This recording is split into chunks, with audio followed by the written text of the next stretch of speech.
করে নিতে পারেন এবং কি আপনি চাইলে এটা পাবলিক করে দিতে পারেন। তো কি করে আপনি আপনার টিকটক অ্যাকাউন্টটা পাবলিক এবং কি প্রাইভেট করবেন, তো আজকের ভিডিওতে এই দুটোটাই দেখাবো, কি করে পাবলিক করতে হয় এবং কি করে প্রাইভেট করতে হয়। তো আজকের ভিডিওতে আমি এটাই দেখাবো। তো যারা যারা আমার চ্যানেলে নতুন, অবশ্যই চ্যানেলটা সাবস্ক্রাইব করে পাশে থাকবেন। ফেসবুক পেজ থেকে দেখে থাকলে পেজটা অবশ্যই ফলো করে যাবেন।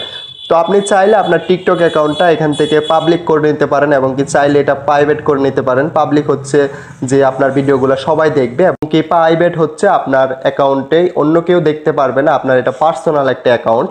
তো আপনি চাইলে আমার এই ভিডিওটা দেখে আপনি দুটোটাই করে নিতে পারবেন। তো তার জন্য আমাদের কি করতে হবে, এখান থেকে আমাদেরকে থ্রি ডটে চলে আসতে হবে। তো এখান থেকে আমি থ্রি ডটটা ওপেন করে নিলাম। থ্রি ডটটা ওপেন করার পরবর্তীতে এখান থেকে আমাদের কাজ হচ্ছে সেটিংস অ্যান্ড প্রাইভেসি।